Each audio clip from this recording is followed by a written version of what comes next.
Here we go. We're live. Nebraska gets it done versus Northwestern in a close, gritty battle that went down to the wire. It was not perfect. It was not pretty. And yet, like we always say on this channel, we are never going to apologize for a big win in the Big Ten. Okay, this team is not perfect. I'm not going to sit here and act like we're a playoff team anymore. I'm not going to sit here and act like we're going to win 10 games. I'm not going to sit here and act like this, that, and the third. Okay, today was a game that we probably could have lost in many instances, but really, that's what's different about Nebraska this season. Okay, I want to start off with this. We could sit here and talk about the negatives. We could sit here and talk about the positives. We'll talk about everything. Trust me, this will be a long live stream. And yet, what's different about Nebraska this year, we still played down to our opponents. Don't get me wrong. We played down to Michigan State. We played down to Maryland. We played down to Northwestern today. But what's different about Nebraska this year is when we're in these close games, even against these opponents that aren't very good, we get the victory. We play well in the fourth quarter. We get the closed up. Dylan Raiola, who was not perfect today, we'll talk about him, had a great drive at the end of the ballgame. The offensive line showed improvement. And yet, despite us not playing too well, we are 6-2. We are bowl eligible. For the second year in a row, we have our best record within 8 games in a decade. There's a lot to be excited about. There's a lot to be positive about, folks. So I want to start off by saying this. I'm proud of this team. I really am. I expected us to go out there and not play our best ball today. And we did not play our best ball today. But I didn't have too much faith in us getting a close victory because I was that heartbroken after we lost to Minnesota, as were you. And the team said, you know what, Wilson, you're wrong. We're not perfect. You're right, Wilson. We're not perfect. You're not wrong about that. But what you're wrong about is that what's different about Nebraska this year is that we win these close games. So kudos to the team for doing that. Kudos for taking the ball away 2 times. Kudos for the offensive line showing improvement. Kudos for the game plan that Dane had today. Kudos. A win is a win is a win. We are 6-2, folks. That feels good to say. That feels good. And I'll also say this before we talk about the entire ball game. We have not seen Nebraska all season long play at our full potential. We have not. We've not played a complete ball game all season long for a multitude of reasons. Our best ball game all year long was probably against Cincinnati, our first game. So what happens coming off of this big win where momentum is back in this program? What happens when we play in all 3 phases at an excellent level versus USC? What do you think is going to happen? We might win. We might win. So again, I'm proud of this team. We're not a perfect team. We'll talk about it, but I'm proud of us getting a gritty victory, a close victory, and once again showing that this team is different from past years and showing that we have made progress in the Matt Rhule era. While the progress has been very small, we've made progress. We're a better team than what we were last year. And not only are we going to make a bad bowl game, we're going to make a better bowl game. We're not going to make a pinstripe bowl this year. We might be in a pretty solid one, and still we could be in the playoff mix if we win. We just got to win. We control our destiny still. We control our destiny, man. Let's talk about all the pros and the cons from today, because there were a lot of them. I mean, again, it was a sloppy ball game. It was definitely not a perfect ball game in any instance. Let's start off with the pros, because we won. We won today. We won. So we got to talk about the pros. The first thing that I was incredibly impressed with, not only the resilience, we already talked about the resilience of this team, but I was impressed with Dana Holgorsen, really. Obviously the offense had its moments, right? Really strong first quarter, had a couple of crucial turnovers in there that really killed us. We could not move the ball in the second quarter per usual, but Dana Holgorsen, he made a huge change from the Minnesota game. I don't think you guys really noticed that. I barely noticed it myself, but the play calling was all around getting the ball out of Dylan Raiola's hands quick, right? With these RPOs, these jet sweeps, again, these misdirections, these trick plays at times. The offensive line did not play very well. They didn't give up 9 sacks like they did versus Minnesota, but they still didn't play well. But the reason why we didn't give up many sacks is because we didn't give Dylan an opportunity to hold the ball onto long, right? We were just, the entire philosophy was around getting the ball out of his hands quick. So I thought Dana Holgorsen had a really good game plan. The only time that Dana he had a really stupid play call. It was on that 4th down and 1 where we could have given it to Emmett Johnson to continue the drive, need a little play action. Like, why are we doing all that, Dana? But I thought Dana had a really good game plan. The defense came up clutch once again. The run stopping was not good, per usual, but the secondary proves once again every single week why they're one of the best in America. We need to just talk about Sear Wright in award conversations, first team all Big Ten conversations, because Sear Wright, when he's not targeted much because he's always locking things down, but whenever he is targeted, he makes some clutch PBUs. He never gives up anything, right? I thought Deshaun Singleton had a really good day. Donovan Jones, who had a horrific performance versus Minnesota, had his moments. He had a couple nice tackles in there, gave up a couple plays at times, but Donovan Jones had a nice interception as well. Andrew Marshall had his moments. So The secondary played well. Again, they got a clutch stopper and it mattered the most, right, in the last drive. Very similar to what they did versus Maryland. I think Emmett Johnson, once again, had a really good ball game, which is not too shocking. Emmett Johnson might just be the best player on our entire team. He had 5 yards to carry with the bad offensive line. Don't let the stats fool you. The offensive line did not play very well today. Don't let the stats fool you. But still, Emmett Johnson really played well. And again, I'm just mad that for whatever reason, Dane goes away from him constantly. I thought Dane did a better job this game of riding Emmett when he's hot, right? When he's playing well, when he's clearly getting 5-6 yards to carry, when he's the hot hand. Dane did a better job not going away from him, but he still did. He still did at times, trying to force Dylan Raiola to throw the football. Just nothing's there. Nothing's there. Dane Key didn't play too well today, along with Jacory. So I thought Emmett Johnson really carried the offense for the most part, just like he always does. That isn't shocking. He always carries this offense. And again, let's talk about Dylan Raiola, because that was the big conversation. We talked about that on the channel a couple days ago. I mean, what do we do with Dylan? Because Dylan's not played very well this season. He's not played well these past 4 games. And once again with Dylan, I mean, he didn't play too well today either, right? Obviously, he had that interception that was killer that almost lost us the ball game when it was tied up 21-21. We were lucky they gave the ball right back to us. So obviously, awful interception. He really struggles with his vision from that time to time. The accuracy was really suspect again today. He, of course, had that fumble that was killer. So I mean, I don't think it's a crazy assessment to say that Dylan Raiola contributes a lot more to losing football than he does winning. I think he's a very talented quarterback who's very intrinsically flawed. However, I can't deny that Dylan Raiola is a gamer, man. I can't deny that in the fourth quarter, when you need to go down and you need to get a score, he goes and gets it, right? And he makes some plays, off script, right? There were a couple times where the offensive line completely broke down. He broke tackles. He got outside the pocket. He used his arm. Yeah, I mean, Dylan Raiola, he's not perfect. I wouldn't even say he's above average anymore, right? And the Dylan Raiola roller coaster is a tough one to endure. It really is. But I'm proud of him for doing what he did versus Maryland. He fought through adversity. He did not play his best ball game. He's not played well all season long. And yet, what it mattered the most, he reminded everybody that he's a 5-star and that, hey, he still has the potential that we all at one point believed in. So I'm proud of Dylan. Again, as I told you guys, we're not going away from Dylan, right? We should not put in TJ. We should not put in any other player. We've got to ride out this season with Dylan. Hopefully, he can fix himself and play a complete ball game at some point. Hopefully we see that versus USC. Hopefully we see that versus Iowa, versus Penn State, but we can start to have TJ conversations next year. I'll put it at that. But again, as for Dylan, I don't want to sit here and really harp on him right now and say, oh, you played a terrible ball game, because he really didn't, right? He made the plays when it mattered the most, and that's what's different about him from like a Casey Thompson or an Emmett or a Casey Thompson or an Adrian Martinez. That's what's different about him. So that I was impressed with Dylan, but still, he's not an above average quarterback. He's just a streaky quarterback, and that's okay. That's okay. As for the rest of the pros, I thought, Nyziah Hunter had a really good ball game. That's not too shocking. He's the best receiver on this team, better than Jacory, better than Dane Key for sure. I mean, the thing about Nyziah is like a Marcus Washington to me, where Marcus Washington was not a flashy player, but he just shows up every single Saturday and makes plays and gets receptions. And again, when you need something on a 4th down, when you need something on a 3rd down, guess who shows up? It's Nyziah Hunter, right? So Nyziah Hunter, really good performance. I mean, the Dane Key thing, Dane Key really didn't get any receptions until the 4th quarter, I think. I think he was blanked until the 4th. I'm so disappointed with Dane Key, man. I'm disappointed with him, really. I don't get it with him. I don't get it. Again, it's not entirely his fault. Dylan has awful vision issues like we talked about, but still, it's unacceptable for us to pay Dane as much money as he's getting and for him to barely be on the score sheet every single week. Same deal with Jacory. Jacory really didn't do much, but again, Nyziah really carried the load per usual. Red zone defense played very well. Again, our defense entirely didn't have a great ball game, but the red zone defense went down the field when it mattered the most. Or excuse me, the offense went down the field when it mattered the most. The defense got a couple crucial stops like they did at the end of the ball game, forced some field goals like we saw. Of course, Kenneth Williams had that nice little kickoff return for a touchdown.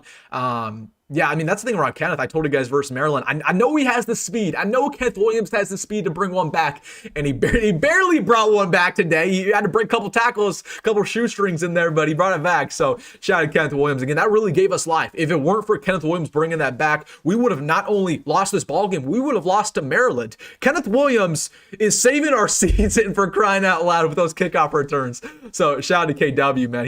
He had a phenomenal performance. Again, he doesn't get involved in the running game, but again, he makes plays when needed at the return spot. Again, I just thought it was important that we got 2 interceptions. Both of them were pretty much gifted to us.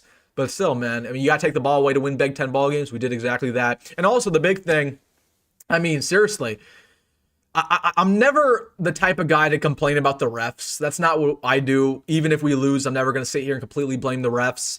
But with that being said, those refs today were awful, abysmal. They stinged. I mean, what was the problem with what was the call? It was the obscure movement call, or what was it specifically? Abrupt movement. It was the abrupt movement call. They called it on a Nebraska player who was not even on the field, a number that was not even on the field. What is an abrupt movement call? They had the worst fourth down spot I've ever seen in my life on a comeback route by Northwestern. That was 2 yards short. He bobbled the catch, and they called that a first down. The refs were horrendous. I mean, there was a bad pass interference in there too on Andrew Marshall. They missed a bunch of calls. So again, I'm not going to sit here and completely blame the refs every single game like some people are about to do. But man, I mean, we fought through adversity because those refs were about as bad as it gets, man. Those refs were about as bad as it gets. So again, it was an ugly win. It was definitely not perfect. We fought through adversity, all the rumors, all the haters, all the critiques, all the refs, man, the boos on the field, and we got it done. As for the weaknesses, we have to gloss over that before we get to the comment section because, once again, there were a lot of weaknesses today. There was a lot of stuff that we didn't do very well. I mean, I'll say this about Nebraska, and this is what's not different about Nebraska. This is what's not different about us. We have a bad tendency to completely outplay our opponents, and yet you're sitting there in the fourth quarter and you're like, how in the world is this a tie ball game? How in the world are we only up by 3 points? How in the world are we only up by a touchdown? And once again, it was the exact same thing today. You're sitting there, and again, Nebraska, while we did not play a perfect ball game, we could not stop the run today, as we're about to talk about. Dylan has moments. You're sitting there after that big long run that they had for a touchdown. You're like, how in the world is this 21-21? How in the world is this tied up? So that's the thing about Nebraska, where again, we just missed so many opportunities. We missed so many crucial opportunities where, of course, we had that one play where it was in the first half where Preston Stone completely bobbled the snap on a zone read. Ball was on the ground. Ryan Van Poppel just missed it. Van Poppel didn't even see it. Like, what are you doing, Van Poppel? Have some eyes for once. We know you can't rush the passer. We know you can't get to the running back. I'd expect you at the very minimum, Van Poppel, when the ball is on the ground, go reach for it. Put your body on line. He's like, nope. I'm going to let you have that one. He was being too courteous. But Ryan Van Poppel, come on, right? That was a missed opportunity, right? We had, of course, the missed kick by Quinten. That was not shocking, right? I told you guys at some point, Quinten's going to miss a kick. Happened today. We had a missed opportunity on the fourth down where we had the play action, worst play call I've ever seen. We gave the ball right back to Northwestern. We honestly wanted Northwestern to win this ball game a little bit. We had some awful fourth down play calls even with Haarberg. Haarberg was under center. Why are we doing all that? We don't need to do all that with Haarberg. And yet, we won the ball game. So we had a lot of missed opportunities, but man, it's games like this that frustrate me because I still believe in my heart of hearts Nebraska is an incredibly talented team. I still believe that we're worthy of winning 9 games from just a talent perspective alone. But it frustrates me when we play these opponents and we look like we don't deserve to win, man. And there's a bigger issue there. There's a bigger issue with Matt Rhule. There's a bigger issue with this coaching staff. There's a bigger issue with preparation. For whatever reason, whoever our coach is, we cannot figure out how to annihilate the teams we should annihilate. And I'll give credit to Northwestern. I think they're a disciplined team, but we know Northwestern isn't talented. We know that we probably should have beat them badly, especially when we were up, 21-6. At that point, it looked like we were going to rout them when we let them get back in the ball game. Like, for whatever reason, Nebraska has a bad tendency of letting teams get back in it and make it competitive. And we have to wheel it out at the last second and give everybody a heart attack. Like, let's just not do that. Let's avoid all that. Again, that's a conversation for another day. I hate how inconsistent this team is. It's so inconsistent, and that really falls on the coaching staff more than anything. It is what it is, though. As for, again, the offensive line did not play well today. I won't say they were as bad as the Minnesota game, but they were pretty bad. But the reason why we didn't give us up as many sacks is because the whole game plan was centered around getting the ball out of Dylan Raiola's hands quick. The pass rush was non-existent. I'm a believer that our pass rush might be worse than our offensive line. Everybody likes to talk about the offensive line, but seriously, we haven't been able to get to the quarterback all year long. And we had 0 sacks officially today. So that was bad. That was real bad. And then again, the efficiency. We're not efficient on third downs. We're not efficient on fourth downs. It took us until basically the last drive of the game to get those clutch plays when it matters the most on the late downs. So there were a lot of weaknesses. Again, I thought Dane really struggled again today. I'm just tired of the Dane experiment. Or I shouldn't even say experiment. It shouldn't be an experiment. Dane was a proven SEC receiver, and he comes in here officially on the day. He had 3 receptions? 3 receptions for 22 yards, and he was non-existent until the fourth quarter. Man, that's frustrating. So it is what it is. But at the end of the day, man, We're bowl eligible. We're bowl eligible. We could sit here and complain all day. We're not going to do that. We started off with all the positives. We have to talk about the negatives, obviously, but we're bowl eligible. We're 6-2. We still, I mean, the schedule's still easy going forward. I mean, USC, that's the toughest ball game we have remaining. That's next week. We're probably going to lose to USC, but still, you know, USC is not the team we thought they were going to be. They're not ranked anymore. They're coming off of a loss. They're down to their walk-on fourth string running back. Again, if we play all four quarters, if we're a consistent team, we can finally show up on offense, defense, special teams for the first time all year, play a complete ball game. I see no reason why we can't beat USC. Am I betting on it? No, but still, there's so much of this team that we still don't know, and we're 8 weeks in, which is crazy to me. And again, after that, it's still easy. UCLA got annihilated today by Indiana. UCLA is a worse team than Northwestern. Northwestern beat UCLA. Then we play Penn State, who's crumbling. We should beat Penn State. Then we play Iowa.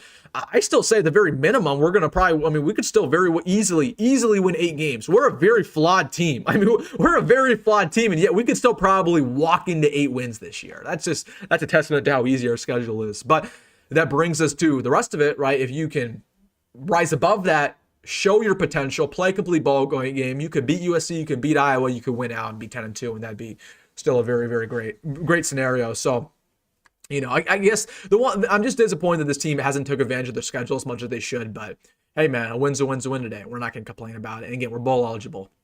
When Nebraska could have done what they've done in the past, they could have sat there and, you know, they could have sat there today and they could have lost this ball game like we did last year. We could have lost to USC, UCLA. We could be sitting there in the last week of the season versus, you know, Iowa or Penn State and be begging for a victory just to make a bowl game. That's important that the staff say, no, we're not going to do that this year. We're going to get the monkey off our back early. We're going to clinch bowl eligibility, and we're going to be focused on bigger and better things. So that was huge because there is a bowl game curse. For whatever reason, when that bowl game is over our head, our boys don't know how to act. Thank goodness that's gone. Thank goodness that's not even in the back of our mind anymore. We're making a bowl game. It's over. We don't even have to think about it. We will be playing football in December, maybe even January. We will be playing football in the postseason. So that's huge. That's huge. The team rose to the occasion when it mattered the most, man. 280 Husker fans in the chat, only 50 likes. Everybody, hit that like button on the stream. Also, I think we were like, what, 5? We're 5 subscribers away from 14,000. We are 2 subscribers away from 14,000. Who wants to be the last 2? Who wants to be the last 2? Help us hit 14,000 on this very live stream. Let's start to get in the comment section. I'm sure the comment section is going to be rowdy today. I'm sure we're going to hear a bunch of stuff. Let's get into a super chat. Our first super chat. Give you guys one comment. We're instantly put in a super chat. My man, BKirsch20 says, wins the win. Emmett better be all Big Ten end of the year. Trenches need to improve in the offseason. You're right, man. Again, a win's a win. We're never going to sit here and apologize for it. We did not play perfect, but again, same deal versus Maryland, same deal versus Michigan State. You get the win, you move on, you improve throughout the week. And again, we're 6-2, man. That feels good to say. It feels good to say that we're 6-2. That feels good to say. We are 6-2. Your Nebraska Cornhuskers are 6-2. You have not been able to say that in a decade. Let me repeat. I want to repeat this one more time. We are 6-2. Is it a perfect record? No. Have we had some missed opportunities? Yes, we probably should have beat Minnesota. I would have loved to beat Michigan. But we are 6-2, and that's worthy of celebrating, man. So celebrate for Nebraska getting the victory. Excuse me. As for Emmett Johnson, yeah, man. I mean, he does so much with less. Right, this offensive line is so bad. The play calling at times is so bad, and Emmett Johnson still shows up every single week and puts the offense on his back. So kudos to Emmett Johnson, man. As for the trenches, yeah, I mean, I told you guys last week, we can't improve the trenches. We have our pieces, we have our players, and they're not good enough. I mean, Teddy Prohaska was terrible today. Teddy gave up that one bull rush sack. He got injured. I mean, Teddy's career is over. We will probably never see Teddy put on another uniform ever again because I think he got injured. And I know he got injured, but I think he's out for the year.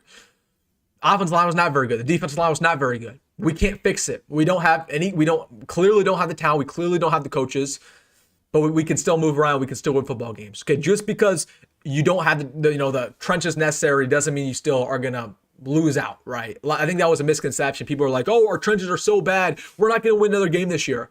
Well, how can you say that? Because we already won 5 games before this ball game. So our trenches have been this bad all season long. We still won 5 games. So how can you say we're not going to win another ball game? You know what I mean? Anyways, That's my rant. The offensive line's not good. The defensive line's not good, but still you can win football games. You can avoid it. It's a team ball game. It's a team ball game more than anything. And the best quarterbacks can adjust despite having a bad offensive line. The best defenses can adjust despite having no pass rush. The secondary still had a great day today despite, the President Stone having all day in the pocket. The secondary played well even despite the defensive line not being able to stop the run. So that again, it's not ideal, but you can still win football games despite our awful offensive and defensive lines. Also, let's take this moment, celebrate 14,000 subscribers on the channel. We just hit it. Thank you to the last people who helped us hit 14,000. Again, I'm so grateful to all you guys, man. We are the best family here in Husker YouTube. Only place you can get daily content. I'm just indebted to you guys. This is the first time we've ever hit a milestone on a live stream. So again, grateful to every single one of you guys for 14,000. And if you think we're going to slow down, oh, it's not happening. This is just going to fuel the channel to continue to work hard, continue to post content, continue to post every single day, whether it's right now in October or whether it's in February. We're going to post every single day. So I'm grateful for you guys. Thank you for helping me hit 14,000. Every single person who's subscribed, who's in this family. Thank you so much. And everybody, also hit the like button. Hit the like button if you're happy about hitting 14,000. I appreciate all you guys. All right, let's get back into the comment section here. We'll be going for a long time tonight talking about this victory because it's a celebratory live stream. It is a celebratory live stream. We got the victory. We're never going to apologize for it, man. We're never going to apologize. MVP Mike Ekeler. Yeah, man. I mean, besides obviously the missed kick, which really wasn't Eckler's fault. But yeah, Kent Williams, huge return. Archie had some nice punts in there. Yeah, man. Mike Ekeler, stud.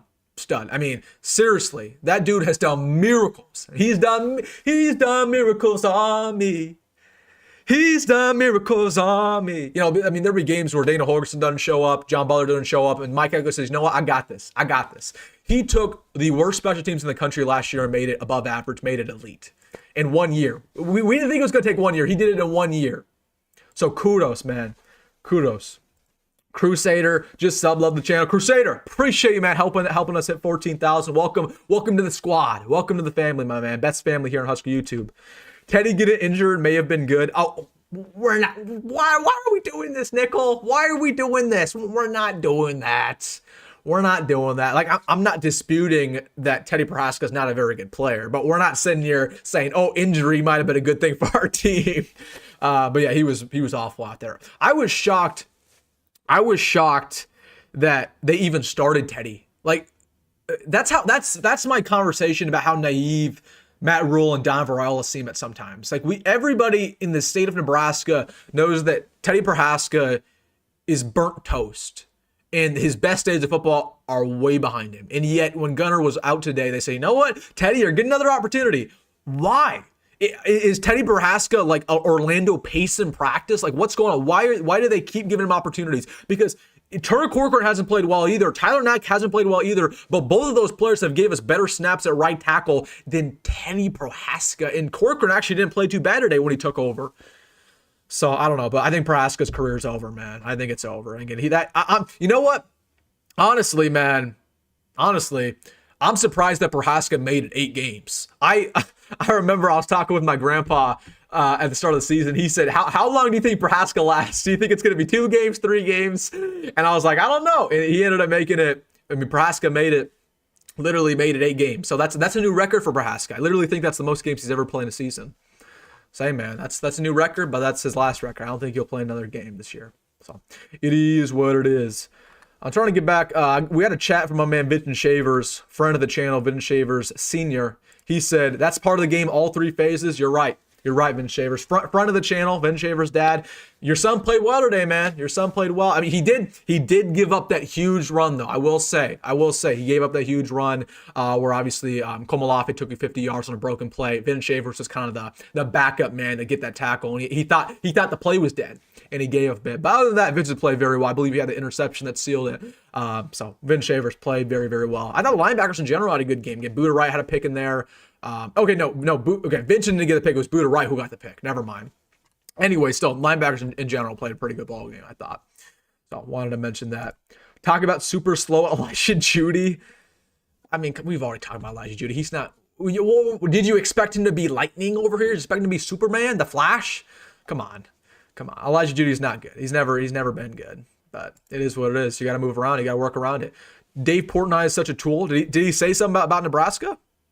Did he say something about us? I don't know. Did he say something? Did he expect us to lose? I expected us to lose, so that's on me. I haven't even addressed that.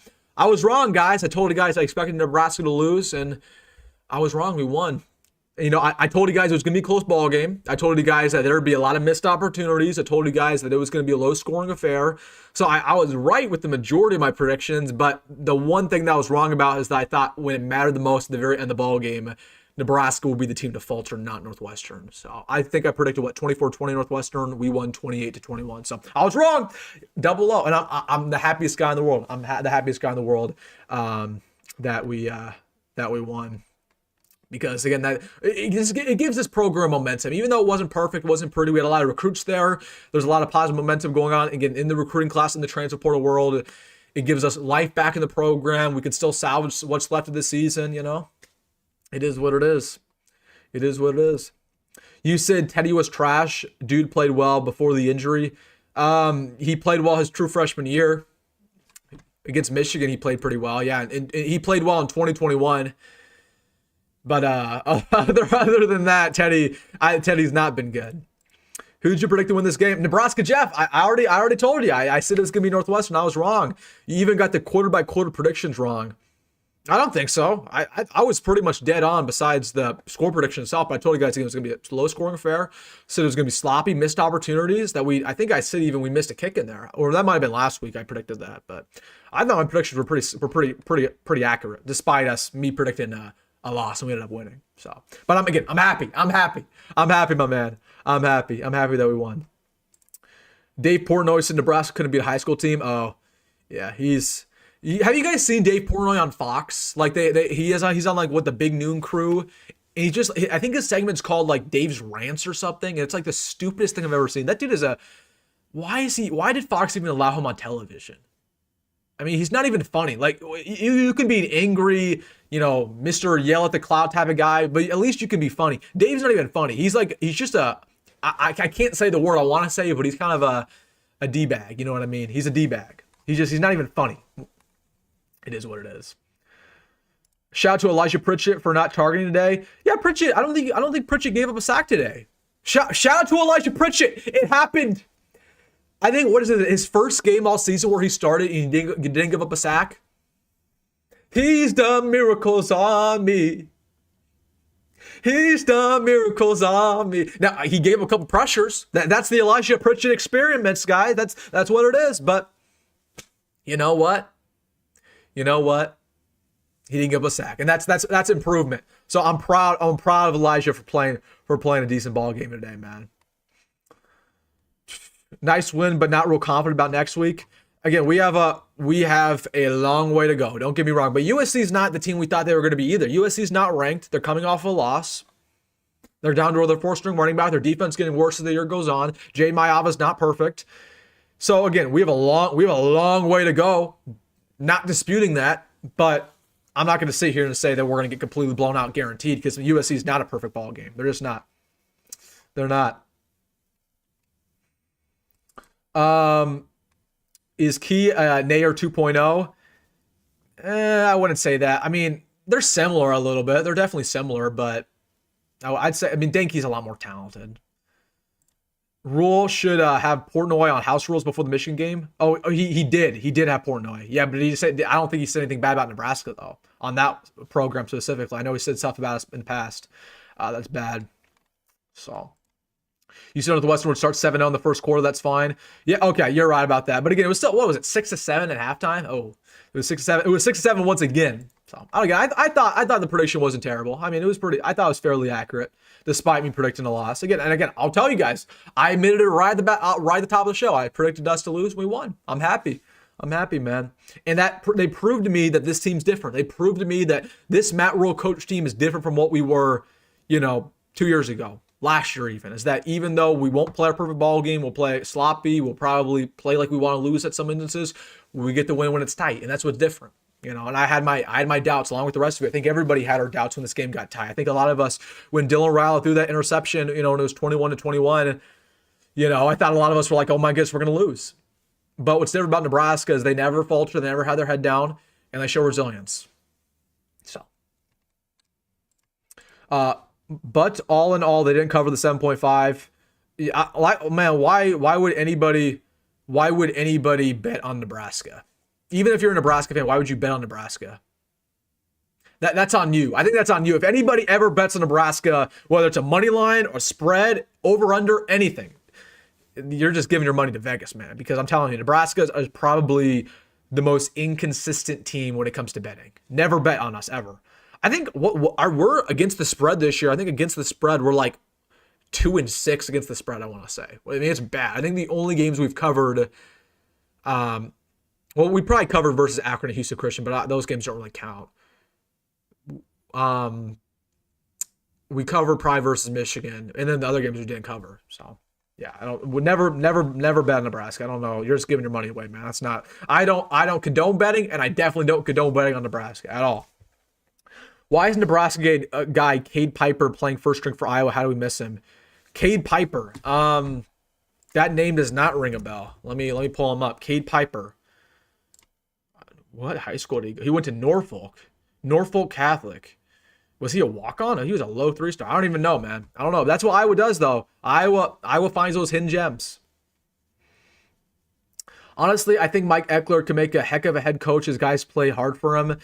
I mean, it's tough. It's one of those like Dan Campbell equations. Like Dan Campbell is very similar, where obviously Dan Campbell was a positional coach his entire career, and he was a head coach now for the Lions. He's done a really good job. But those aren't very common, right? A lot of times positional coaches are just meant to be positional coaches. And Mike Eckler has never been more than a positional coach. He's never really been, a guy with a lot of power. So yes, he's a great players coach. Yes, he has a lot of energy. Yes, the special teams took a huge step forward, but that doesn't mean that he's fantastic in the X's and O's. It doesn't mean he's fantastic when it comes to out scheming, out disciplining other, coaches around the Big Ten. It's very hard to coach in this conference. And just because you have energy and just because you're a good special teams coordinator does not mean you're going to be a good head coach. There's coaches, in my opinion, who are just meant to be coordinators. Like Scott Frost, in my heart of hearts, I think Scott Frost was always meant to be an offensive coordinator. I think if he just stays offensive coordinator forever, he would be a great one. But yet, he decided to be a head coach, and he kind of ruined his legacy a little bit, at least in Nebraska. He's had some success in Central Florida. But again, there's coaches who are meant to be coordinators and coaches who are meant to be head coaches. I think Mike Eckler is only meant to be a coordinator, if that makes sense. And he's a great coordinator at that, and we don't want him to be anything more. I'm glad Gunnar Gatula isn't starting anymore. How is that guy even D1? Well, Gunnar Gatula is injured, so that's why he wasn't starting. But he don't worry. Byfield Racing versus USC. He's gonna be right there at right tackle. He's gonna be our starter versus the Trojans. So don't get your hopes up, man. He will be back. He will be back. He will be returning. Only a fool bet on Nebraska. I agree. I completely agree. If everything clicked for one game, everyone played disciplined football, we could be as good as anybody. If we play sloppy, we barely win versus anyone. Yeah, and it's a coaching issue more than anything. That's why Nebraska hasn't played a complete ball game this entire season. We have not showed up with games where we'll show up on defense and we won't show up on offense, or vice versa. Or there'll be games where the offense and defense doesn't show up and only the special teams does. Or there'll be games where the offense can completely run the football over anybody and yet they can't air out the football. Like, again, we have never played a complete ball game all season long. And again, I think that falls in the coaching staff, that falls in the preparation, the game playing, and also just falls on the talent. I mean, clearly these guys aren't executing at a high level at some times. Obviously, the offensive line's not very good. The defensive line's not very good. We're not avoiding that at all. So again, I would love to see us play a complete ball game. I just, at this point in the season, I kind of doubt it happening because I think, again, it's a coaching issue that clearly can't be solved this season, and also there's some huge talent discrepancies, and that's a big reason why. Iowa 10-0 at Minnesota. Are they really? That's not good. Let me look at the scores. I literally did not watch any other game from the early games. Who won early on? Let's see. I didn't watch any of them. Ole Miss beat Oklahoma. Yeah, and UCLA got annihilated. So all the people like, oh, UCLA might be a hard game. And again, that's me. I think UCLA still is going to be tough. That's good news to us. Bill Belichick lost. Rutgers beat Purdue. Nothing crazy. What are the scores right now? Let me check them real quick. Dude, oh my gosh. If Minnesota beat us as bad as they did, I was going to annihilate Minnesota. We're cooked. We're cooked, man. We might Yeah, we might get embarrassed versus Iowa. But again, that's family business. We know that it's going to probably be a close game. Well, it's always a close game versus Iowa. It always is. It always is. But I'm not super optimistic about that one. At least we are bowl bound in October. You're exactly right, Dave. That's what's different about this year from last year. That's what's different about us, from year one. Scott Frost, Mike Riley's that, we didn't have to worry about it. We didn't have to go down the stretch of the season worrying if we're even going to make a bowl game. We got the monkey off our back. It was not perfect. It was very sloppy, but a win's a win. That's what's different. So that's what I'm incredibly, incredibly excited about. Are we going to make the playoffs? Probably not. Are we going to win 10 games? Probably not. But at least we're making a bowl game and we don't even have to, that's not even going to be a conversation anymore. So that's what's different. Bowl eligible, that's a win. I'm out. You're darn right. You're darn right, my man. I don't see why people are upset about your predictions. I appreciate how unbiased you are. That's what makes this channel stand out from the rest. Exactly, Alex. Like, again, if I think it's going to be a loss, I'm going to predict a loss. There are Nebraska channels, and this was me, honestly, when I was coming up through the ranks as a Nebraska channel. And we just hit 14,000. Get so grateful for all you guys. When I was coming through the ranks, I felt pressure to pick Nebraska every week because I'm like, well, if I don't pick Nebraska, people are going to hate me and they're going to not subscribe and they're not going to like the video. They're going to give me hate comments. And then this year, I'm like, you know what? I'm just going to predict what I think is going to happen. Even if it's wrong. If I predict a loss and we win, I'm happy. If I predict a win and we lose, it is what it is. So I think that's what's different. Again, we try to keep it unbiased. We try to keep it very honest. There's another Nebraska channel who's really big, and I think this entire season he's picked 8-0. He's picked us to win every single game. Which that's his MO. He can do whatever he wants. But on this channel, we just try to keep it real, man. We just try to keep it real. And again, I was wrong. I picked a loss. We won. I'm happy. I'm as happy as it gets. I'm as happy as a clam, is what the old people say. I need to bring that saying back. I'm happy as a clam. That's kind of a fun saying. I've never said that before. I have a statement, and tell me if you agree with it. I think that if I woke up tomorrow and it was the end of the season, you told me Nebraska went 0-4 or 4-0, I would believe you. Yeah, to end the season, I could see it. Again, I told you guys this was kind of a catalyst game where if Nebraska lost this game, we probably would not win a game for the rest of the season. There was a very real possibility because this game would control our momentum. It would control our confidence. If you lost Northwestern today, nobody's believing. Everybody's giving up on the season, including the players. The fan base is giving up, calling for everybody's head. And we would have lost to USC. We would have probably lost to UCLA. We probably would have lost out. However, here's the caveat. The reason why this game was a catalyst is if you were to win this game, it gives you confidence once again. It gives the fan base confidence. You have more confidence you can win close games. And you have a big one against USC next week. And you have a big one versus UCLA. And you could still go again 9-3, 10-2. It's not probable, but it's possible. So, not probable, but it's possible.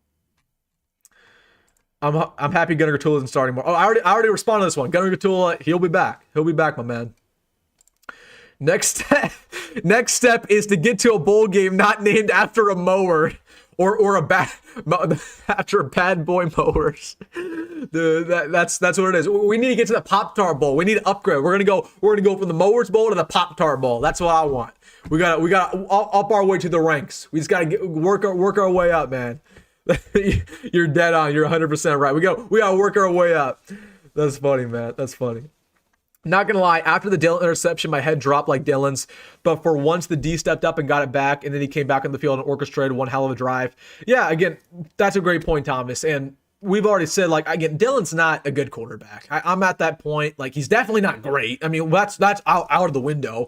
If you hear any fan or any pundit or any coach says Dillon's a great quarterback, say, no, he's not. He's not a great quarterback. You can make an argument he's a good quarterback. I just say Dillon's average. He's a very talented quarterback who has his moments, he has his highs, and he has his lows. That's what Dillon is. Here's what Dillon does, though. He will throw awful interceptions, have some bad vision. He had, obviously, that fumble was killer today. But what Dillon does that's better than any quarterback we've had, maybe since Tommy Armstrong, is in the clutch moments, Dillon steps up and makes the plays necessary. And you saw that versus Michigan State. You saw that versus Cincinnati. You saw that versus Maryland. And you saw it once again today. So Dillon can play an awful ball game, and yet, once again, you will see the flashes when it matters the most. In an opposite day, Adrian Martinez was the complete other. He was completely the opposite, where Adrian Martinez, you'd see the flashes in the second quarter, and then when the game actually mattered and you need to go down the field and score, he would fall on his face and he would crumble. And Dillon kind of does the exact opposite. And that's what it matters. Again, it only really matters in the fourth quarter. How good of a quarterback are you when you got to go down and score? That really defines you. Your first quarter performance won't define you, but your fourth quarter one will. So I hope that makes sense. I said opposite too much. I was trying to think of a different word besides opposite.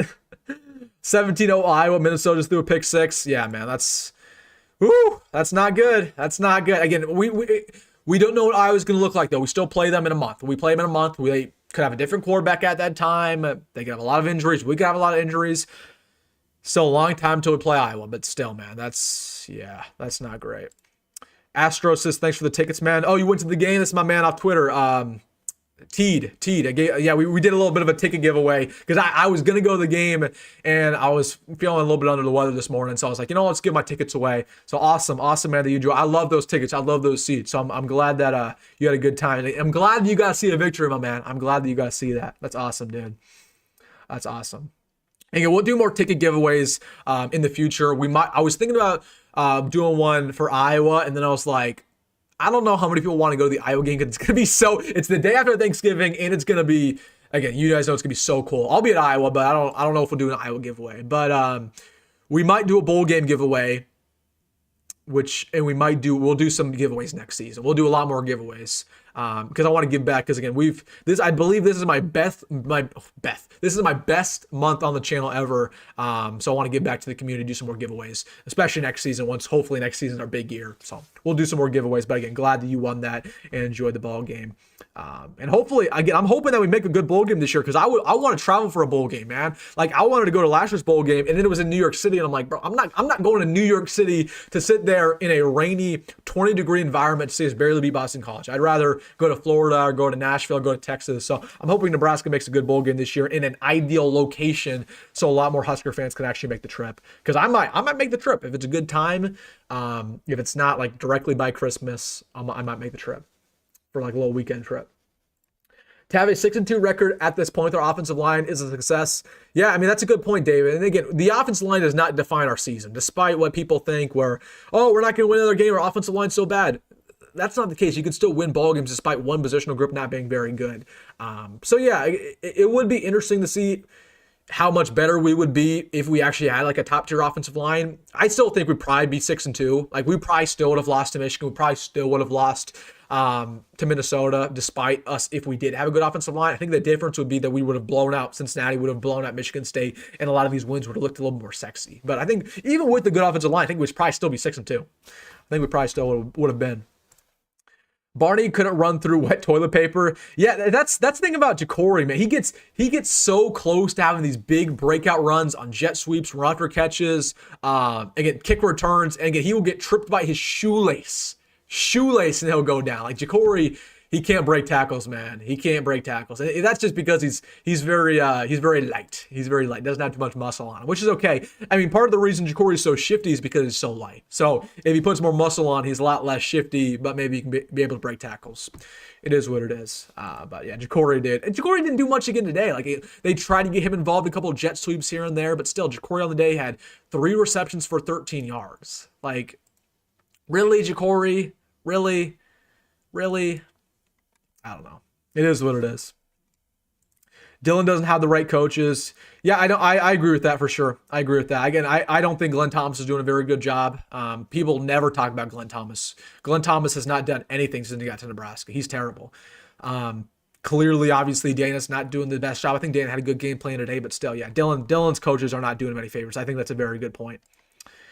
We all know Andrew Marshall's terrible, but good grief, he was keeping Northwestern in the game. I mean, I think you're being too hard on Andrew today. Yeah, I mean, yeah, he gave up, I think, one crucial play. I can't remember what it specifically was. He got mossed in a couple. He had a PI in there. I think the PI was a bad call, to be honest.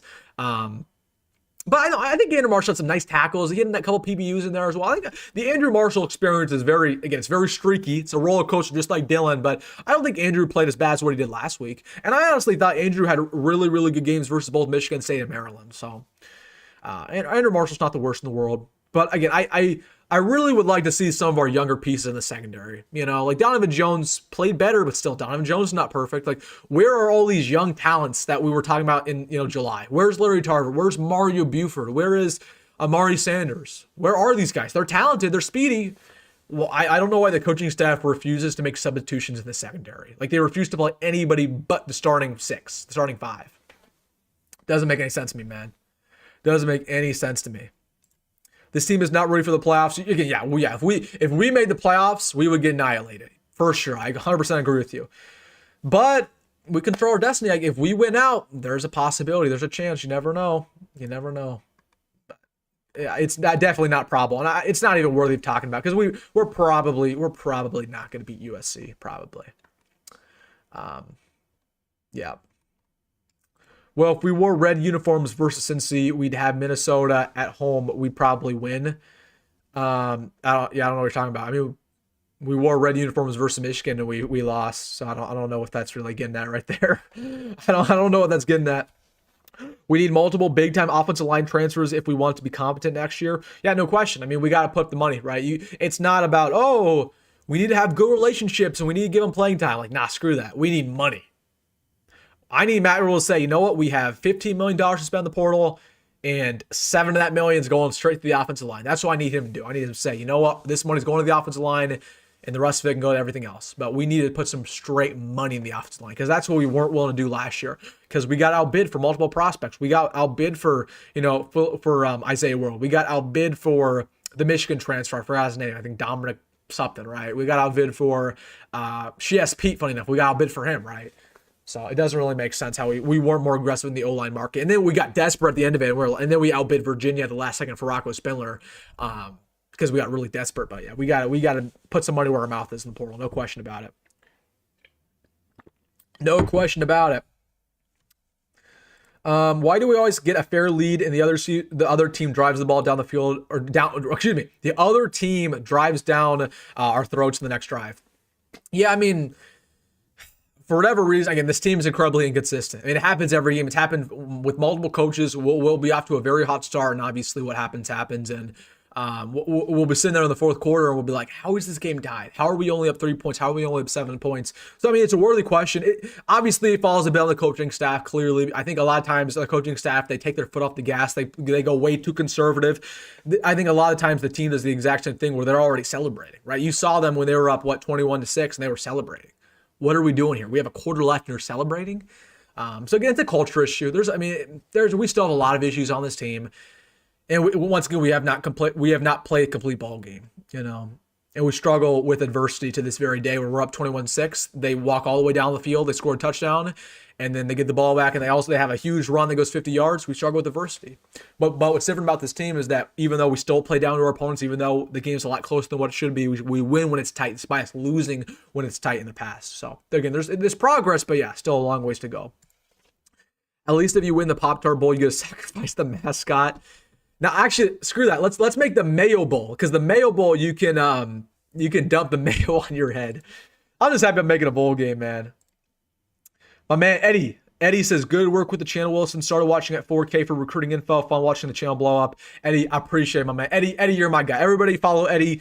He does a YouTube channel and it's all college football. He does a really good job. Eddie, by the way, man, I signed up for DC in January. I'll be there. I hope you're going to be there too.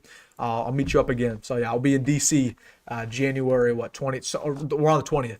So I'll be there. If anybody's in DC who wants to meet up.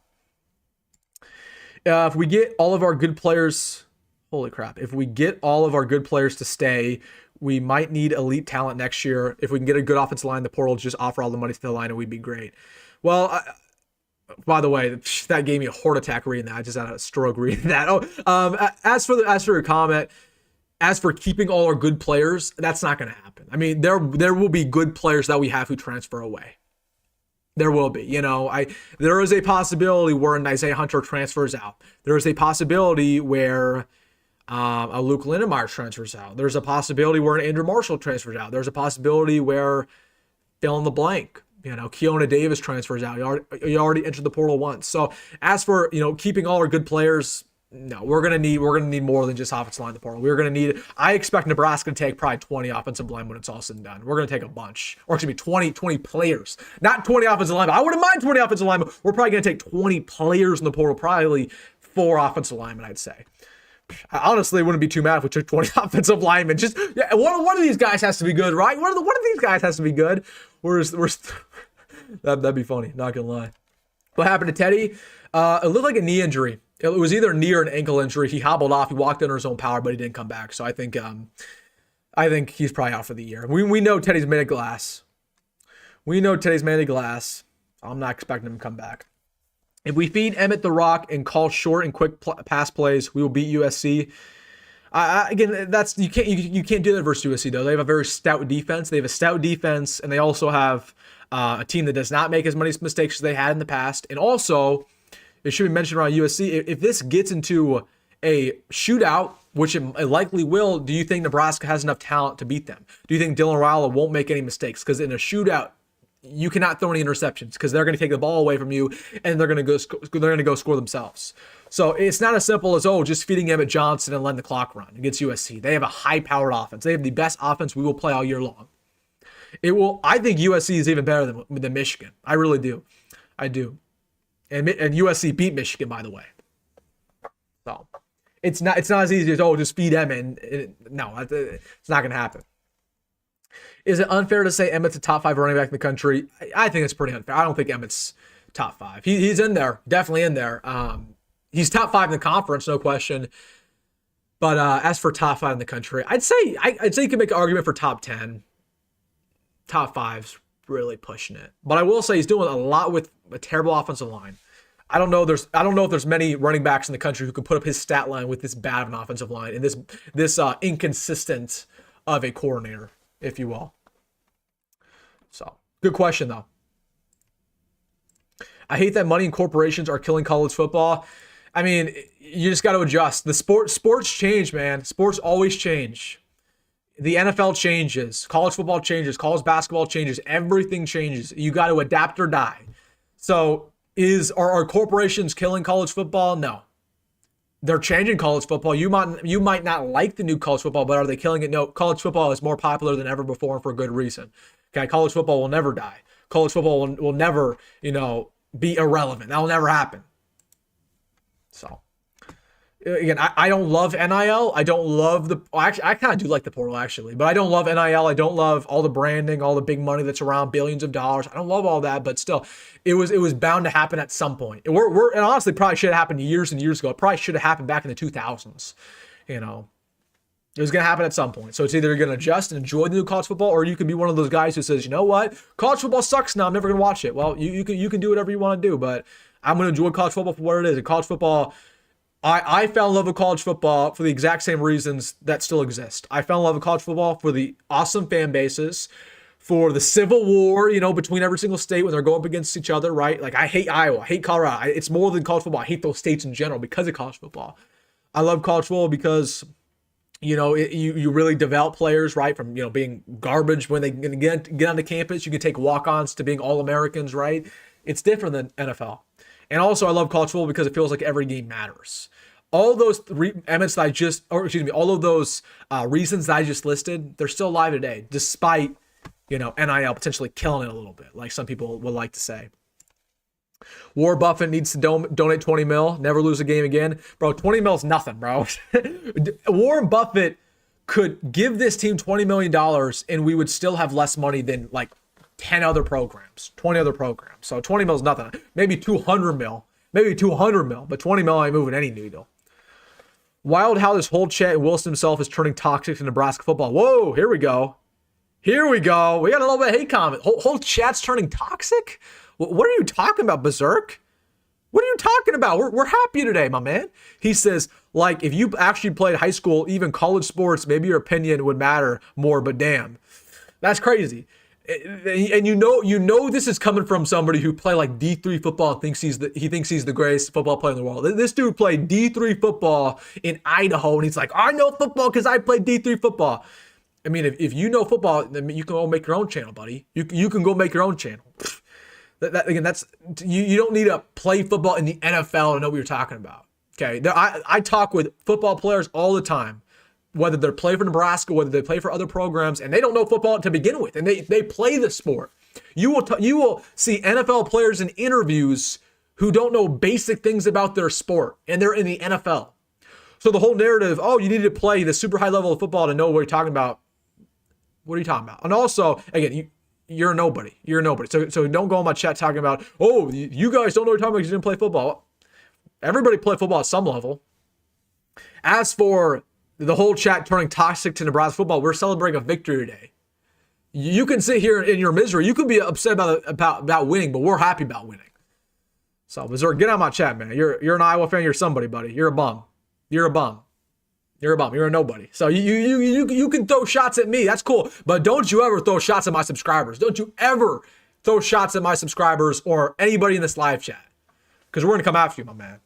That's crazy. But again, I know I'm glad that you're proud about your D3 football achievements at Northwest Idaho State, in which you were the backup long snapper, my man. I'm proud of you. I'm proud of you, my man. Man, get this Iowa fan out of my chat. Get this Iowa fan out of my chat, man. Speaking of Iowa fans, right when I'm talking about Iowa fans, right when I'm talking about Iowa fans, we got an Iowa fan in here. He says, I hope y'all lose all the rest of your games and make a poor bowl game. What are you even doing here, Iowa fans? You guys are playing football right now. And credit to you guys. You guys are winning. Kudos. Congrats, you're winning. Why in the world are you coming in here in our chat while you are playing football? You would rather talk trash about Nebraska winning a football game than watching your own team. Get out of here, bro. Get out of here. Iowa fans are right in the chat. You guys are playing. Watch your game. You're having success. We had success. So Iowa, you can come back in here after you guys win, and we'll be sitting together on the couch watching the night games, and we'll both be 1-0 on the day. And guess what, Iowa? We're both going to be 6-2. We're both going to be 6-2. You can talk about Nebraska, but we're both going to be 6-2, and we still both play on Black Friday. So you can talk all you want, Iowa fan, but we will see you. We will see you soon enough. And we're going to let the results speak for themselves. We're going to let the results speak for themselves. Don't think you can come in here as an Iowa fan and talk anything about Nebraska. Don't think that, because I will respond. Trust me, I will respond. I see these comments. I see all of them. Trust me, I will respond. Get these Iowa fans out of here, man. Get these Iowa fans out of here. All right, that got me riled up. That got me riled up. I do not mess with Iowa. We do not mess with Iowa here. Not mess with Iowa. All right. Jackson says, Wilson, new quote, we need money. We need money. We need the money. Money. We need the money. We need the money, man. You're darn right. We need the money. Who wants to donate? I'll donate my $5. I'll donate my $5. Like, I would donate money to the collective, but at the end of the day, I'm just a college kid, man. Like, I'm not, even if I were like to donate $1,000, that's like a drop in the bucket. So like, I never tell fans to donate to NIL. I never say, like, I will never ever tell a subscriber donate to NIL. Because even if you were to donate $10, $20, what's it going to do? Even if 100 people, even if 1,000 people donated $20, even if 10,000 people donated $20, that would not be enough to get a solid offensive tackle. So, I don't know. We just need the big boosters to donate. We need the big boosters to donate, not us. But yeah.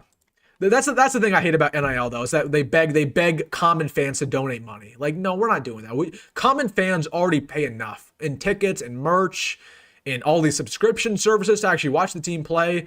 Like, we pay enough. I'm not going to tell any of my subscribers to donate for NIL on top of everything else, because a lot of people, again, money doesn't come easy. So I'm not going to say, hey, you're going to take your hard-earned money and go give it to a football team that doesn't really care about you. I'm not going to say that. That's not going to be me. So TJ transfer out? No, TJ's not going to transfer out. We've talked about that before. NFL is boring to watch. I don't necessarily agree. I do enjoy college football more, but I think NFL playoffs are elite. I love Sunday Night Football. I do think, there's a lot less big plays in the NFL, right? I think it's a lot more technical. And also the way I watch NFL is so skewed now because I'm a big fantasy football player. So I watch it like in a worse way, because I'll watch a normal game, and normally you watch just a random game like college football, you'll watch for the entertainment value. I'll watch an NFL game between the Colts and the Vikings, and I'll be rooting for Justin Jefferson only for him because I have him on my fantasy team. So honestly, I think the NFL is boring to me probably because of fantasy football. So Wilson, Emmett is a warrior and gets a lot of yak. Yeah, man. Emmett's a warrior, dude. Again, this offensive line is so bad, and it was so bad again today, and Emmett still said, you know what?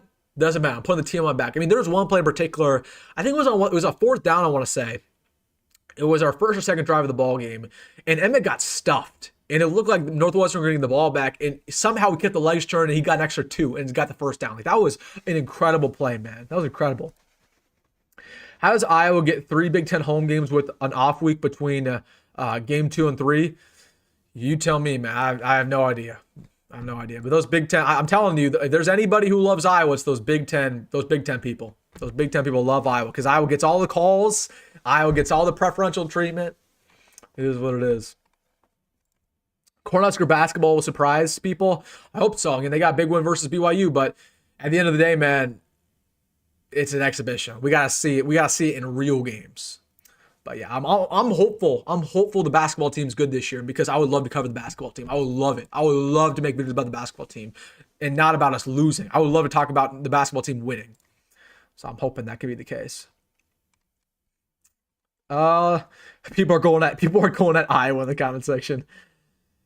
Here we go. Berserk says, wild thing is I'm a subscriber, been here since 200 subs, dude. Just saying that, be honest, we can beat UCLA, USC and UCLA. Football plays happen and it goes south. We got this. Again, Berserk, that's cool, my man. If you've been here since 200 subscribers, that's actually pretty crazy. I mean, that was 3 years ago. So if you're telling the truth and you've been here since 200, you're an OG. But Berserk, I don't appreciate you going at the chat and going at me and saying, oh, you have to play football to know football. Like, what are we doing here? You don't need to play in the NFL to talk about football. If that was the case, I would not have a platform. If that was the case, none of these people would have a platform. Okay, a lot of these people don't have a platform, you know? And I honestly, again, I believe a lot of people who play football don't even know football. Like, who are the pundits on ESPN? Who like, do you really think RG3 knows what he's talking about? RG3's an idiot. Or some of these other pundits who are color analysts just because they play football. Well, they don't know what they're talking about. So again, there's a lot more to it. As for you saying, be honest that we can beat USC, I agree we can beat UCLA, no question about it. As for beating USC, I mean, there's an outside chance. I'm not saying it's a 0% probability, but I'm not going to sit here right now on October 25th and guarantee or even say it's a good chance we're going to beat USC. USC is a high-powered offense, you know, and they beat Michigan. If we lost to Michigan, how do you think we're going to beat USC? Also at home. I don't know. But it's a long way away. I haven't even done my scouting report yet. That's what I'm going to do tonight. I'm going to do my scouting report and we'll start talking about USC. It's going to be a long week. It's going to be a long week, man. Bro, what are these Iowa fans doing here, man? What are these Iowa fans doing here? We won today, Iowa fan. We won. We're 6-2. Right now, we have a better record than you do. Now, we'll probably have the same record in about an hour or two. But right now, we're 6-2. You're 5-2. What are you doing in our chat? You guys are playing football right now against Minnesota, your rival, and you're winning. So, Iowa fan, enjoy your game because we could talk to you another day. But it's crazy to me that these Iowa fans would rather find joy about talking about Nebraska than actually watching their team have success. That says a lot about you as a fan. If you would rather bring down Nebraska and we won, and you'd rather come here and bring us down rather than celebrate your own victory, that's crazy. That's crazy. Get these Iowa fans out of here, man. Dallas great, all good, man. Again, Berserk, there's no bad blood. Berserk, you're my man. There's no bad blood. There's no bad blood between us. Again, and at the end of the day, Berserk, we all want the same thing. We want Nebraska to be successful. We want Nebraska to have a really good season, and we want Nebraska to potentially win 9-10 games. You know. But I disagree. I think we're all pretty happy about this victory. Again, there's things we need to work on, no question about it. But I think, again, there's no bad blood. I appreciate Berserk. And again, if you're an OG, if you've been here since 200, absolutely, you're my guy. You're my guy, man. Barftooth, he says, okay, Wilson, hear me out. Rule is leaving for Penn State. He knows next year we'll get ruled with our schedule. And when that happens, Nebraska fans will want his head.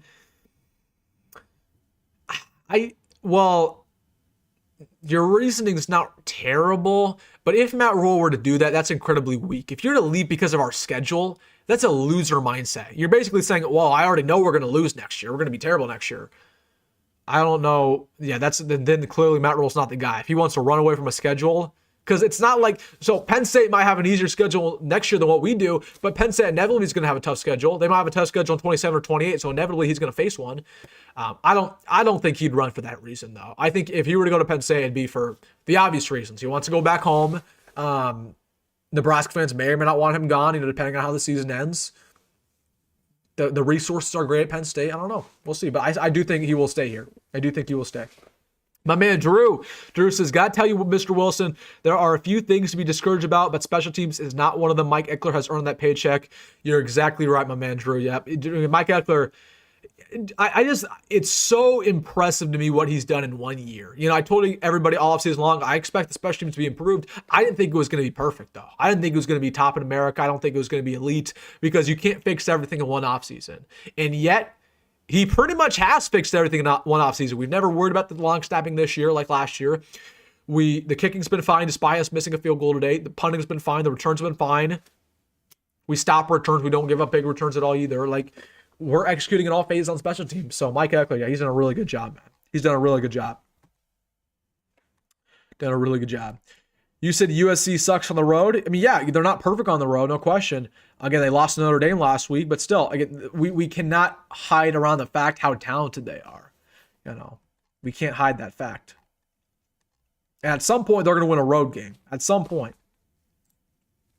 Wilson, Hawkeye quarterback Gronowski is one play away from being knocked out for the season. That's what I'm saying. That's what I'm saying. I could sit here and get really nervous about the Iowa game. Obviously, they're annihilating Minnesota right now. But again, we play them in a month's time. We have no idea what they're going to look like.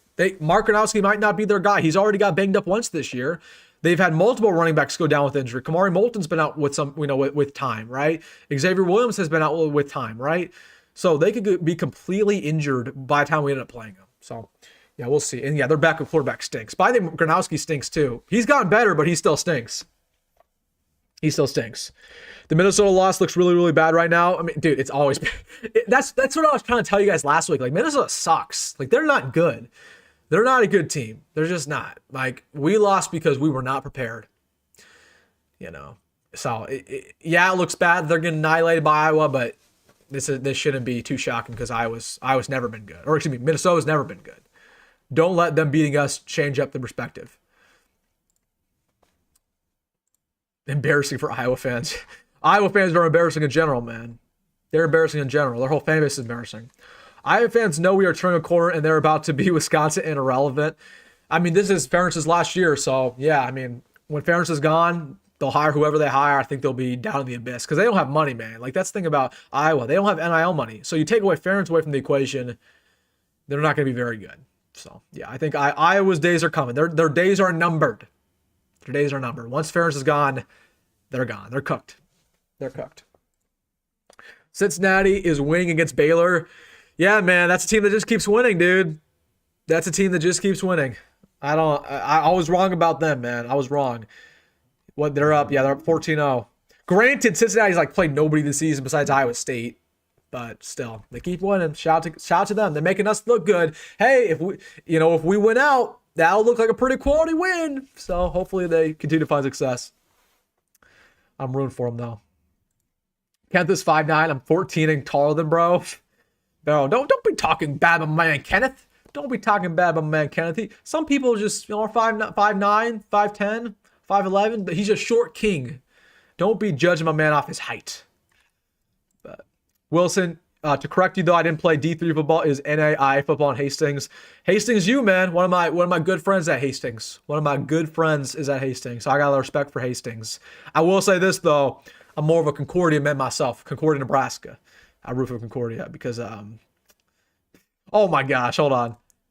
Oh my gosh. The ref screwed you in this game? What, the ref screwed us? Or you hold on. First off, I am surprised a Northwestern fan even exists. So that's the number one thing. This has to be like a troll account. You cannot be a real Northwestern fan because you guys do not exist. Northwestern fans aren't real. So that's number one. Number two, the refs screwed you? Are you out of your freaking mind? Did you watch the game? So you watched it. You watched it when they had the awful spot on a 4th down comeback route. And they gave you the first down when it was 2 yards short. You watched the game where they called abrupt movement on us. Have you ever heard that call before? Oh, but the refs screwed you. And oh, the refs just gifted us a win. So when you walk down the field to make the ball game 21-13, they were really screwing you, right? They were on our side, right? The refs just wanted us to win, bro. As for him saying you guys are terrible, we're terrible. What does that make you then? You lost to us. What does that make you then? If we're terrible, then you must be disgraceful. You guys might as well just get rid of your program forever. You might as well just abandon it. I would say be a basketball school, but you guys aren't good at basketball either. Northwestern's actually good at pretty much nothing. Northwestern's good at nothing. You guys are a nothing program. You guys should be kicked out of the Big Ten. The only reason you guys are still in the Big Ten is because you guys are in Chicago. Northwestern gives absolutely nothing to the Big Ten. So you lost to us today. You have no fans. You're good at nothing. You're not the real NU. Get out of my chat, man, because you guys suck. You guys suck. I'm honestly, and it's all love. It's all love. It's funny to me how Northwestern fans even exist. It's funny to me that Northwestern fans even exist. So. John Smith says he's the long snapper at Concordia. No, you're not, because Concordia is playing right now. So you are not the long snapper at Concordia. We have better corn than Iowa. You're darn right we do. You're darn right.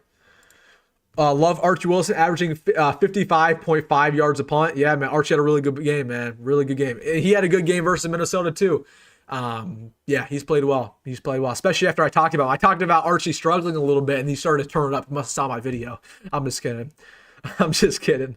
Archie, I don't think Archie understood before he got to Nebraska how big college football is. He probably was surprised that there was YouTube videos talking about college football. He's like, what even is college football? He probably didn't even know. They also didn't get a call holding on Nebraska on the final Northwestern play. Let's be honest. Yeah, I don't remember that play, but they called one on Northwestern. That was like the first time in a very long time they've called a holding penalty on our and the team we're playing. It never happens. So the refs were bad, but for him to go out there and say that they gifted us the win, that's crazy, bro. That's crazy. Cope, my man, cope. Wilson, why are you giving Iowa fans and Husker haters the attention you are? Slap these crumbs with silence.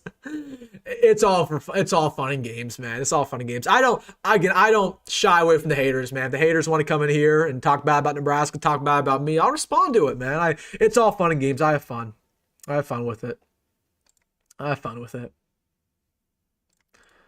Wilson crash outs are entertaining. Hey, man, the Michigan one was an all-timer. When we lost to Michigan and those bum Penn State fans came in here and the bum USC fans came in here, bro, I was livid. They got to get out of here, man. You do not come in my comment section talking bad about Nebraska, myself or my subscribers, because I will come at you. I will respond.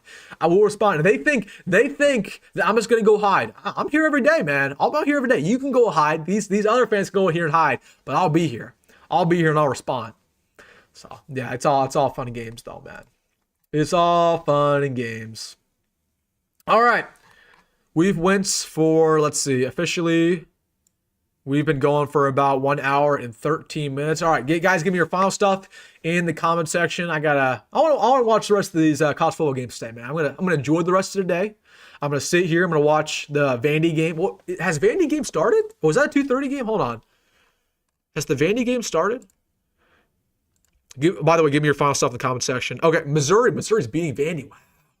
Wow, that's not good. Yeah, these scores are interesting. Bama's barely beating South Carolina. Iowa State's beating BYU. I have a feeling a lot of these games are going to be really good. Right now, at least. All right. Give me your final stuff in the comment section before we get out of here. Again, we'll go for as long as you have stuff to talk about. Reminder, we will be back on the channel. We'll be back on the channel tomorrow, probably around 9 o'clock. We'll talk about all the takeaways from this game. Where we go going forward. We'll talk a little bit about USC. So make sure to be there for my video tomorrow morning. That'll be a big one. What else? Any other things? Again, we hit 14,000, so I'm so grateful. If you guys are watching this, you're not subscribed and joining this family. That's crazy that we hit 14,000 during the live stream. That's awesome. That was awesome. All right, let's get back in the comment section here. Hey, let's summarize this. Wilson, we're cool, right? Yeah, Berserk. We're 100% cool. You're my guy. Yep. Berserk, we're cool. We're 100% cool. You're my guy. No bad blood. I was just giving you a hard time. Berserk, we're on the same page, my man. Y'all got a favorable spot on 4th down that should have been overturned. Van Poppel D-line call. Yeah. Again, the refs were awful today. That Northwestern fan coming in here and saying the refs were in their favor, in our favor, was terrible. Nathan said, you missed me today. My bad, Nathan. My bad. You're my guy, Nathan. Enjoy the rest of your day. You said, I think I saw your comment. You said you needed UCLA tickets. I'm not going to buy those for you, but I wanted to go to the UCLA game, but the plane ticket's the problem, bro. The plane ticket to go to UCLA is too much, man. That's literally like $400 on the plane ticket alone. So I can't. I would love to. How was the game for recruiting, in your opinion? I mean, it was big, man. The win was huge. The crowd wasn't awesome today, but again, just getting the win was huge for recruiting. We'll do a recruiting update. I think we'll do a recruiting update probably Tuesday. I might do the USC preview a little bit early. We might do a Monday on the channel. I think we'll do a recruiting update Tuesday. So watch out for that. I might switch it around. We might end up doing recruiting Monday, USC Tuesday. I'll think about it, but it'll be in that order. So we'll have one come out very soon. We'll have one come out very soon. Berserk says, let's run a round of golf sometime. Hit me up, man. If you're in Omaha, I'm free, dude. I am. Seriously, I'll do it. I meet up with subscribers all the time. Seriously, I'm a very open guy. So if you're in Omaha, dude, hit me up. Wilson, just watch the Huskers. They're going to give USC a game. I think it could be close. I could see that. I really do.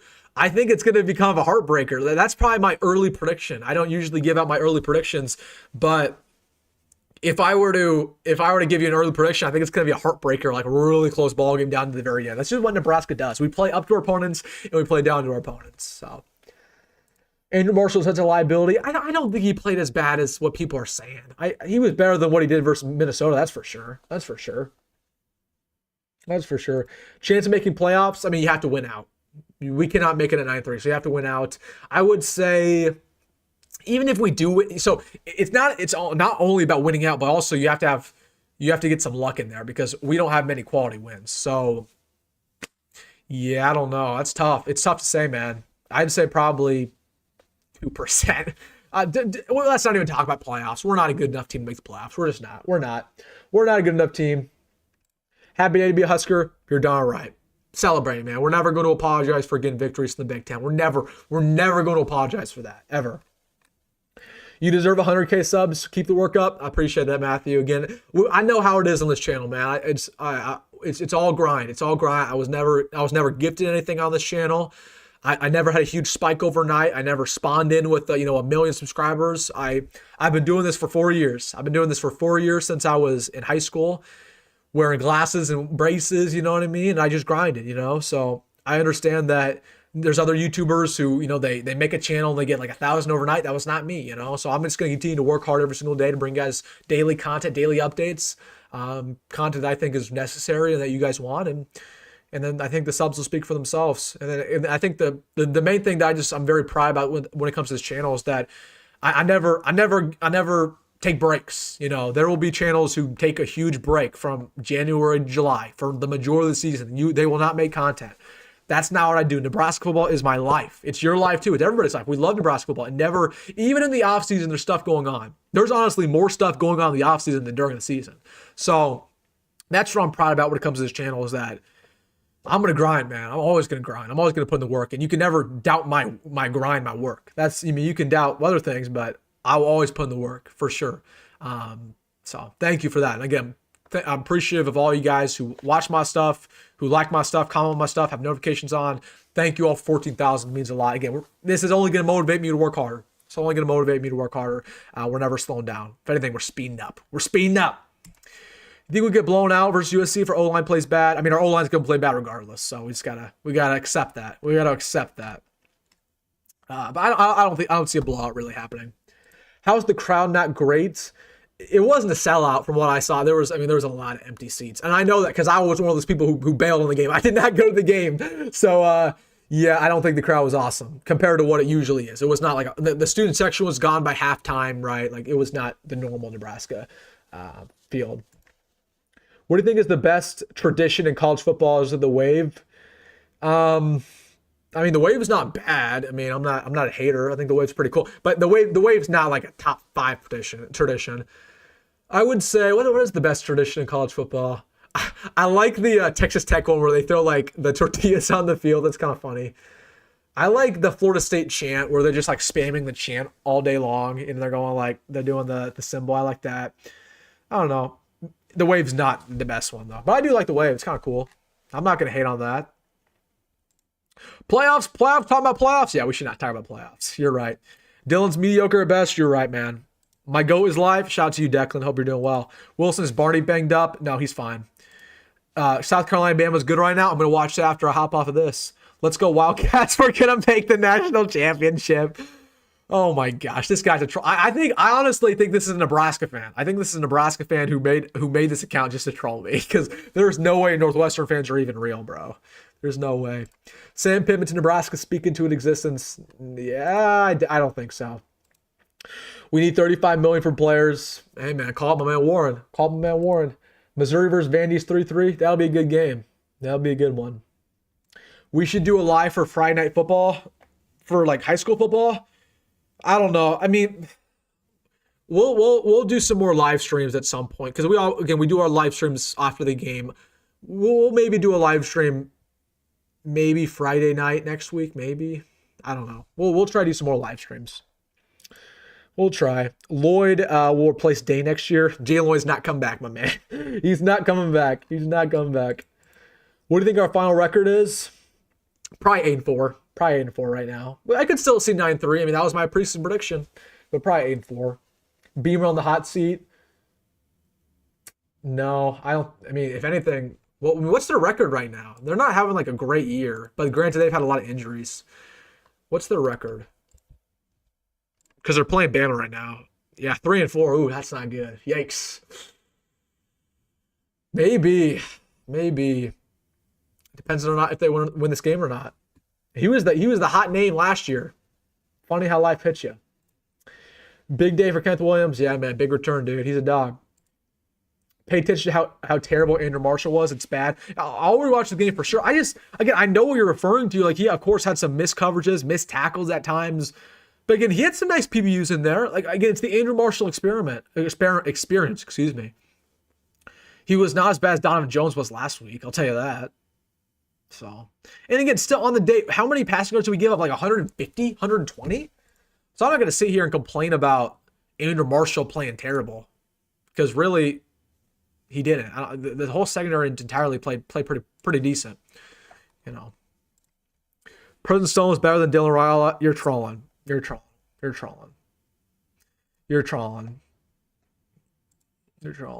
I got to work to get signed to UFC and donate to Nebraska football players. Maybe, man. That'd be funny, Declan. That'd be good. If rule based for Penn State, who will be our next head coach? Man, I don't even know if it's worthy of talking about. I don't know if it's going to happen or not. But I don't even know who I want. There's not like too many hot names on the coaching market that are even realistic. You know, but I don't think he'll leave. Well, I mean, leave for the draft. Yeah, he should. He should leave for the draft. I would if I were him. UCLA gets humbled. Yeah, dude, they got annihilated, bro. They got destroyed. Huskers DBs don't turn their heads, and still they're number one in America. Like the DBs, of all the problems we have on our team, the DBs are not even close to being an issue. Our DBs are a strength. You know, Andrew's not perfect, but Andrew's solid. Sear's elite. Deshaun Singleton's elite. Donovan has his moments. Donovan played better today, like Tim just said. But obviously Donovan gives up some huge plays in man coverage. But still, again, from a schematic standpoint, it's not really the talent. And I won't lie to you. The talent in our secondary is not awesome, but it's the coaching that's really good. Like that's where John Butler's really done a really good job. The way they scheme up the secondary with him and Ass Williams, it's phenomenal. They stopped that pass, man, with a terrible pass rush too. I mean, do you know how hard it is to only give up 150 passing yards and not having a pass rush, and the quarterback is all day? Do you know how hard that is? So secondary's done really good. Why would Matt Rule bail? I don't think recruiting has anything to do with it. Like, if Matt Rule were to go to Penn State, he'd have a good recruiting class there anyway. So I don't think that has much to do with it. So encroachment's what the D lineman did. Maybe you're right. I don't remember. I just remember they called a number that was not on the field. They said that there was a number that was not on the field. He was on the sideline. So the refs were all over the place, man. They were number one because they haven't played a passing team yet this season. The stats are misleading. I don't dispute that our secondary is maybe not number one in America, but they're clearly top 20. Clearly.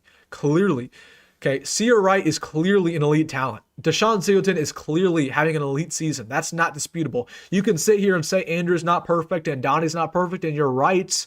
But at the end of the day, man, again, the stats speak for themselves. And we're not going to play a passing team all year. I mean, UCLA kind of a passing team. Penn State's not a passing team anymore. Iowa's not a passing team. And USC is a passing team, but still. I mean, I guess that'll be the real test, but still. I mean, secondary's done well, man. They've done well. And by the way, Maryland was a passing team. Maryland was passing, and the secondary actually had a decent ball game. So we have played a passing team. It was Maryland. And Michigan State was a passing team as well. Michigan State runs the football about as I don't think Michigan State, let me rephrase this. Michigan State runs the football the least out of pretty much every single team in the Big Ten. So we played two passing teams that pass a lot more than they do run. All right. Why does this offense seem so one-dimensional? Again, it's the adjustments. We don't make adjustments at all. I mean, clearly, that was seen in the second quarter, right, where we could not move the football per usual. We don't make adjustments. I mean, there's just times we don't get separation with man coverage. The play calling obviously is incredibly inconsistent. Yeah, I just think the receivers just haven't played up to their expectations. So that's just what it is. Yeah, Deshaun Singleton's played well, dude. Deshaun Singleton, I think that was my best take. I said Deshaun Singleton would be the best player on this defense. I think that's been the case. It's either him or Sear, but Deshaun's been really good. So, all right, guys, I'm losing my voice. I want to watch these games, man. It's not very often we have 11 o'clock games, so we can sit here and celebrate and then watch all the rest of the games throughout the rest of the Saturday. So I'm going to get out of here. Reminder that, again, we will have a video tomorrow at 9 o'clock in the morning, so make sure to be here for that one. It's going to be a big one. Thank you once again for 14,000. We're going to continue to work hard every single day to bring you the best content on Husker YouTube. Other than that, any other announcements? I'm trying to think if there's anything else. Got some good ideas coming up for the bye week. I'm actually kind of excited for our bye week because we got some good content for then. I don't know. Another week is done, and we go into USC week, which will probably be our biggest game of the year. So, all right, guys, thanks for hanging out with me. Final stuff in the comment section. Say your goodbyes. Hit the like button on the way out. We are at 140. We are at 140 likes. Let's get to 150. On the way out, hit that like button. Let's get to 150 likes. Again, appreciate it, guys. See you next week in our live stream after USC. We will be at that ball game, and we're not going to hold back, man. We're not going to hold back. So thank you, everybody, for hanging out. Nebraska Jeff, I appreciate you. All right, guys. Enjoy the rest of your Saturday. Enjoy the rest of these college football games. There's some good ones, man. I'll be watching Vanderbilt. I'll be watching Bama. And I'll be definitely watching some of the Big Ten ones tonight. So, all right, guys. See ya. Go Big Red. Go Matt Rule. And I will see you in the next one. Enjoy the victory. A win is a win is a win.